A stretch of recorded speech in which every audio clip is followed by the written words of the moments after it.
Agora, sobre MST, eu quero trazer um detalhe para você que nos acompanha, porque além de cobrar o governo federal sobre a paralisação do processo de reforma agrária, o MST também tem feito críticas à demora na aquisição de produtos da agricultura familiar. Tem reclamações também que incluem o ritmo de assentamento de famílias. A demanda do MST era de 50 mil em 2023, a um custo de 2,85 bilhões de reais. E de acordo com João Paulo Rodrigues, que é membro da coordenação nacional do movimento, nada foi feito até agora. Rodrigues afirma que tem conversado com integrantes do governo, sugeriu a criação de uma espécie de força-tarefa da reforma agrária. Até agora ele disse que não recebeu resposta. A gente está acompanhando uma CPI que está se arrastando, esse fim aí parece que não vai chegar e esse relatório final que precisa ser apresentado, enfim, a gente precisa ter uma conclusão da CPI como um todo. No meio disso tudo, tem um MST também criticando o governo federal, provavelmente sobre propostas que foram feitas e que não foram cumpridas, Alan Gani. Pois é, né? O grande erro do governo federal é essa aproximação com o MST. Não acha que isso vai apaziguar a relação? Muito pelo contrário, né? O MST vai querer cada vez mais.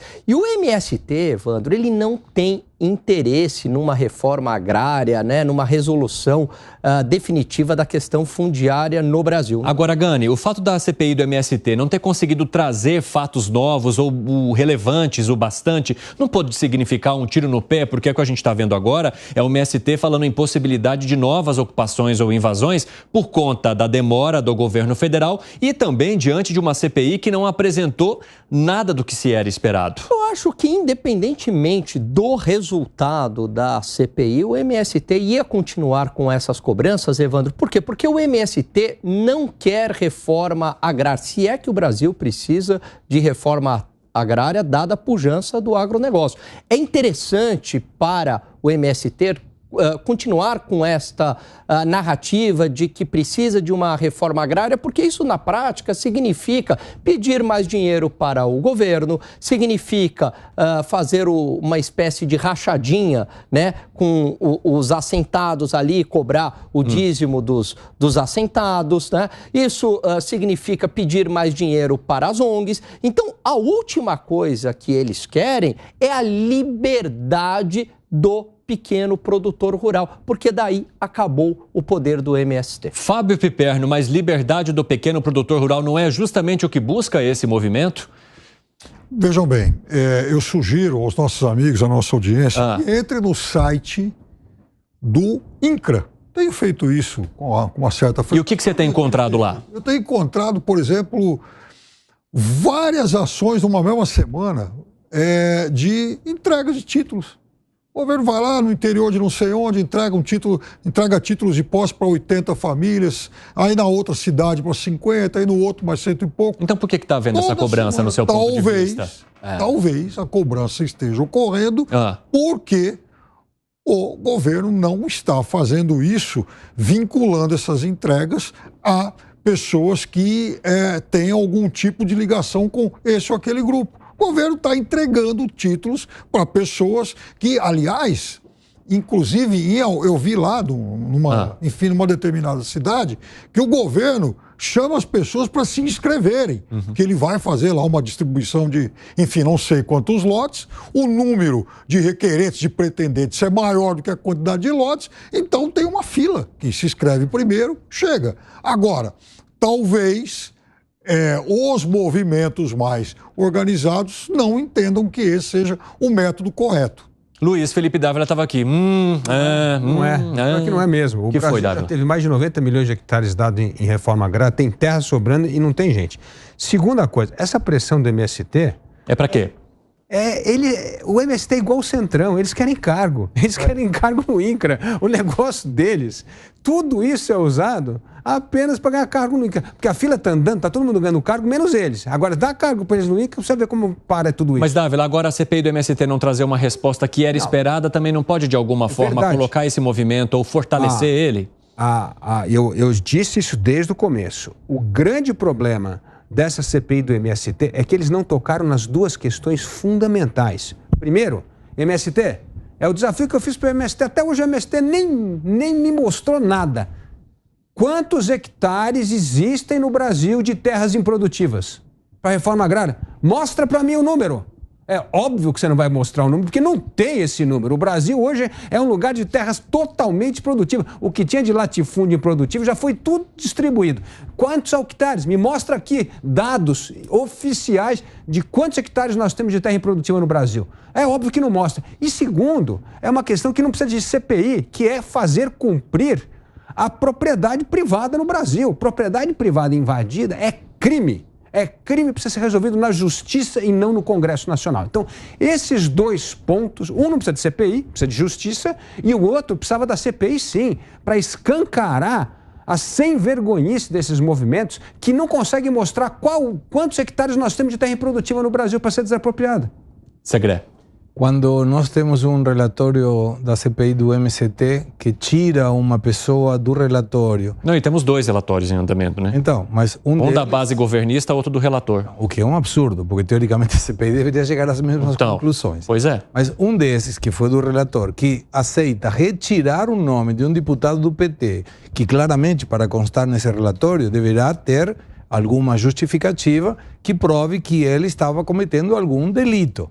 Mas tiraram, não porque não cometeu um delito, segundo o relatório, senão porque foi negociado.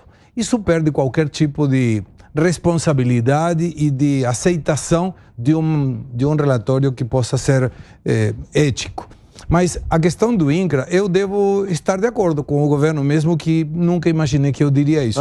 Por quê? Porque colocar uma pessoa do MST, pelo fato de ser MST, num cargo, é absurdo, de qualquer ponto de vista. Nesse cargo do governo, deveria entrar por uma questão de conhecimento. Uma coisa que o governo não está muito preocupado. Mas, por algum motivo, nesse caso, o governo não está incluindo o MST. Será que não tem alguma coisa nessas negociações internas que a gente não acompanha, que tem alguma disputa entre o MST e o governo, e por isso essa rixa agora? Bom, agora, enquanto a gente estava nesse debate, Fábio Piperno, eu vi que quando o Luiz Felipe Dávila olhou ali para a câmera e cobrou os números do MST sobre as terras improdutivas que eles dizem precisar, vi que você estava olhando com cara de deboche aqui para ele. Não, por quê? cara de deboche não, que eu fui cara de espanto, inclusive, como eu li hoje... Não era de deboche não, era de espanto. Porque, como eu li hoje a entrevista da ministra Tereza Cristina, ela cita um número também, ela fala aqui, ó, o INCRA tem 92 milhões de hectares para assentamentos de reforma agrária. Ministra está falando. Exatamente o que eu falei. 90 milhões de hectares. Não, então, a ministra fala em 92 milhões aí, né? 2 a mais. Outro dia o presidente Lula deu um outro número, ou seja, e eu estou dizendo que lá no site, todo dia, assim, 2, 3 vezes por semana, tem anúncios de assentamentos. Agora, eu quero dizer o seguinte... Desde o início eu disse que essa CPI era uma farsa, era uma coisa circense. Foram lá em galpão vazio, lá onde não tinha nada. Não é uma farsa. Foram lá na Fazenda da Bahia outro dia, não tinha nada. Eu quero ver se eles têm a coragem e vergonha na cara para ir atrás de grilagem. Não é uma farsa, porque os crimes do MST ocorrem na nossa cara o tempo inteiro. Invasão de propriedade, roubam o gado, matam o gado, entendeu? Perto da grilagem que acontece no país, ó. Supostamente com dinheiro público. O MST pode cometer um monte de equívocos, mas ele é fichinha perto da grande grilagem, quase que institucionalizada, que sempre aconteceu no Brasil. Fala, Segredo. 92 milhões. Vamos supor 90 milhões de hectares, conforme falou. Não, 2 milhões não vai fazer. Depois eu quero saber se esses números não te satisfazem, viu, Luiz? Fala, Segredo. Perfeito. Ela diz que o INCRA pegou 90 milhões. Eu entrei no MST, na página do MST, e eles mencionam que são 450 mil famílias que não têm assentamento. Se eu pego 90 milhões de hectares e divido por 450 mil famílias, dá 200 hectares por cada família. Exatamente. É um absurdo. Mas não é muito, é muito terra para cada família. Por que não resolve, então? Sabe por quê? Não. Receber terra em Roraima eu não quero, eu quero aqui do lado de casa. Eu quero aqui na Vila Paulista, entendeu? Então não é uma questão, então não é uma questão de ter terra. Porque se eu não tenho moradia e me oferece uma moradia, mesmo que eu tenha que estar 2 horas viajando, eu vou aceitar, porque é o primeiro estágio para eu ter a minha moradia. Eu não vou falar, não, eu quero uma moradia aqui na Paulista. Pô, não. Então não é um problema de falta de terra, é uma questão de falta de política de Estado. Exatamente. Fala, Gani.